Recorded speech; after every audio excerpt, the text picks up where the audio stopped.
Good early morning, Bruce here. Let's get you updated on Yieldmax's YBIT with our trending BITO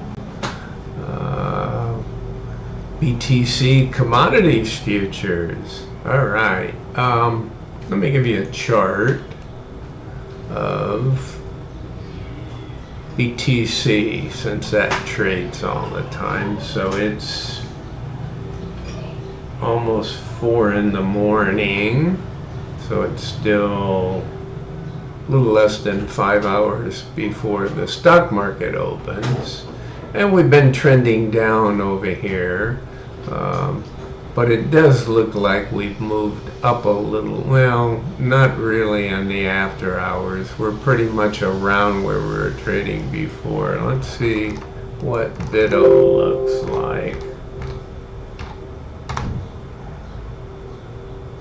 So yeah, BITO looks like it's down a little bit from the close to maybe 24.85, but that's not all bad considering if we want to capture, and I'll get into that in a minute. So here we are. So what did BITO do yesterday? So 25.22, down 1.52%. We were in YBIT down less than 1%, right? 0.6%. So we always typically, we typically always do better when it's even, a flat, or slightly down, because we tend to collect revenue. We're saved by the puts or the calls sold. Let's take a look out here. No trades were done today, so I don't have anything new on the synthetics or other calls, the weeklies as we refer to them. So you see just a little bit of cash movement, not a whole lot. No payout on this, unlike our other brethren. So happy payday from a trading day yesterday for those of you that had other funds. I've got Coney, Misty, and YBIT. So I look forward to YBIT when it gets around to be pay time. All right. So let's go take a look at our existing synthetics. We really have two, right? We have this one that we're quite a bit underwater on. We've got a 777,000 loss, paper loss, if we have to close it. It's a real loss when we do close it, and it's all the way up at, whoops, and this is lower. Yeah, 25.22, so we're 13% underneath it. And based on the trading trends, I'll share this when we get over to payments, how much money we've collected. Very strong probability, if we're not up close to 26 tomorrow, that they'll roll out of this. Now, somewhat unique with these small funds like this, they actually have two synthetics, right? Whereas some of the bigger funds have them. But Coney and Misty have typically always just had one. I think Tesla, maybe NVIDIA, but sometimes we'll have two concurrent. You know, you can roll out of one into another one. They're always typically 6 weeks out, 6-ish weeks out. So that the one that they put on in addition to this 29 is a 719. So that's what they would do. They would roll out, take this loss, and start writing new synthetics into the 26 or a 27. They could have a different strike price, right? So a couple days ago, when people bought into the fund, they initiated this 26 strike price, right? And again, this one needs to be today's price. So it's 3%, right? I did update these. So anyway, we have situations where we had a gain because the call that we bought was less than the put that we sold. So we collected 130,000. So, and on the other one, we've collected 357,000, right?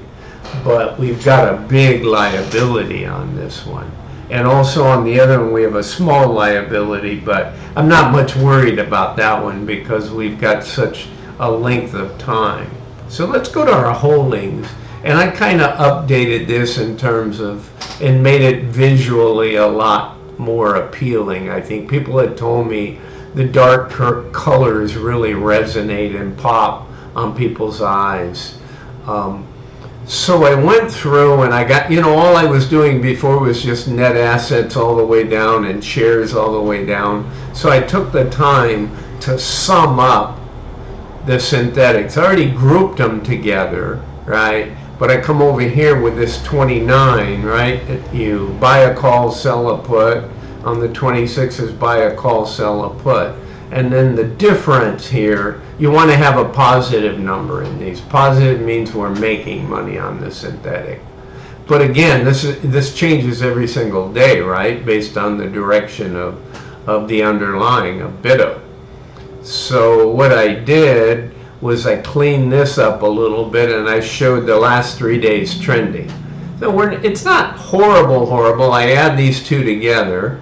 So 2 days ago, we had an 814,000 loss.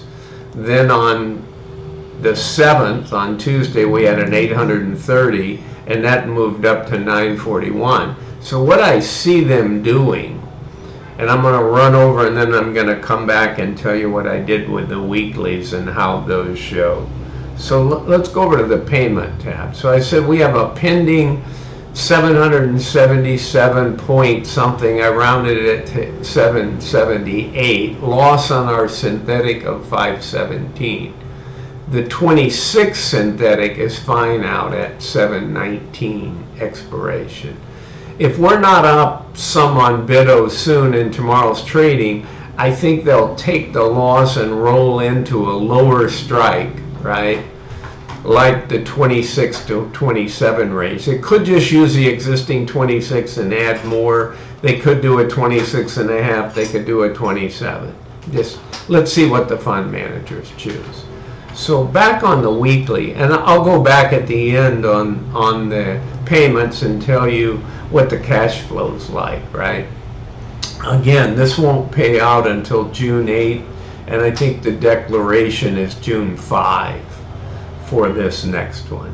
So to remind you on the weeklies, all right, I do it in two places. I sum it up here and I tell you what the total money is at stake, 107,850, and that would give us 27 added to payout.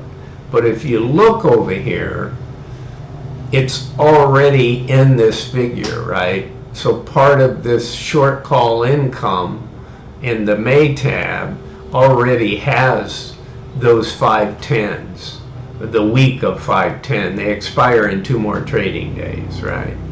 But I like to show you mathematically and graphically how all that works. So not only do I have it in the weekly where I sum it up and tell you, and I'll come back here for the chart and tell you a couple things. But we also take a look in the holdings. And so while I summed up the synthetic, I also go over here, and these are, we have a 26 call, right, the bulk, and we've sold those for $75,240. So I call that collected. Because when we sell those calls, we collect the money. And then we hope that we don't have to give any of it back, right? If we buy it back for a penny, it's almost nothing. And then I thought what's important is, okay, this keeps declining in value because it's a 26 call and we're setting at 25.21. Was that the number? Yeah, we're setting at 25.22. So what's nice is, boy, I can't seem to find anything. So we've captured 71.05%. So a couple of times I call out these fund managers, when there's a couple trading days, if we've gotten 99% of it, buy it back, or 96%. Buy it back so it does, if BITO takes off, you're going to take a loss, right? So this by far is the bulk of our revenue at stake. At 71, don't take it off, right? Let it continue to decline, because we can run all the way up to 26 without losing a penny. We can go a little further than 26 and we don't lose all of the money, but I don't want to lose any of it. So this 930, we wrote at 26.5, right? So we're captured 82% of that, but only 28 million is at stake, right? And on this guy, we're in the red, right? We're losing money. Well, how does that work? Because we wrote a 25 call, let me go show you. This is a teaching time, right? So we wrote a 25 call and we collected 42 cents. So we're at 25.22, right? So now the good news is in 90 contracts, this is hardly any money at 3,780. But if we had to buy that back today, we'd have to spend 4,400, right? So not only will we get the 37.80, but we would pay more. Now, if it expired at 25.22, right, we would give back about half this.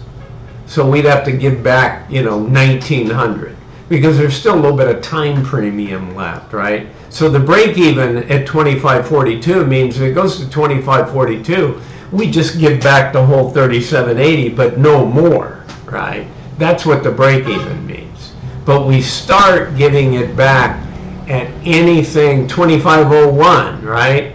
We give back $420. So anyway, that's what I wanted to, use the teaching lesson for, how these things work.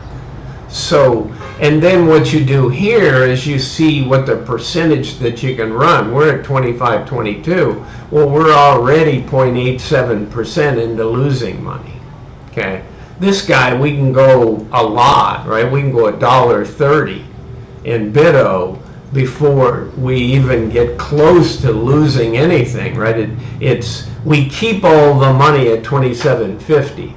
Right, and then I go back and I look at what we sold it for, if it's 25 or 30 cents, and I know how far we can run. And the same thing here. This is the bulk. This is the guy that you really want to win because it's a big contract count, right? So that's all laid out right here, right? You got 28,000 at stake. You've collected 82% if you closed it out right now. No reason to do that. 71% here, and you got a slight loss. So on one hand, this being 37.80, I really don't mind if we run up close to 26 or 25.5. It's not going to pull too much more out of here. So this continues to baffle me a little bit. Normally these are close. It's saying all the net assets when you add them together constitute a price of 19.19, but our close was actually 1977. So that just says we're trading at a premium. It happens. Okay, and then this, I talked about how this mainly because that 29 is so far out of kilter. All right, let's wrap this up and go over to holdings. I had no reason to look at the underlying on BITO, really. There's not much there. Sorry, let's go to payment. So I explained this. I fully expect them to take whatever loss it is when they close this out tomorrow, unless BITO moves up close to 26. And even then, I think they'll roll it by Friday, right? And all of a sudden, you have this loss of 778, 800 if we drop down to 25 even. This guy will stay the same, but this guy will have maybe a 300K loss now on top of that. So all of a sudden we won't have any payout monies right now, because this would have like a 300,000 loss. This would have a 231,000 gain. and they would just about make it no money. No money, you'd have your money here, but your total income would be a positive over here of around 58 cents. Now, in that case, they'll pay the short call income and not penalize you for having a loss, but we have plenty of time, right? We'll roll into another synthetic, and if BITO moves up into the 26s and we roll to a 26, we'll start making good money on that and on our weekly calls. So I just wanted to use it as a teaching on how these things work within the Yieldmax family of having synthetics and having weekly calls. So no alarm bells at all. These things happen all the time. You close out a losing synthetic and you get into a new one. So that's all I had for you today. Hope you enjoyed this. Let me know in your comments if the stuff's a little more pleasing to the eye as far as the visuals and the layout. Again, I'm not a financial advisor. Always consult your own financial advisor before making investment decisions. This is for fun and education. All right, guys, have a good one. See ya. Bye.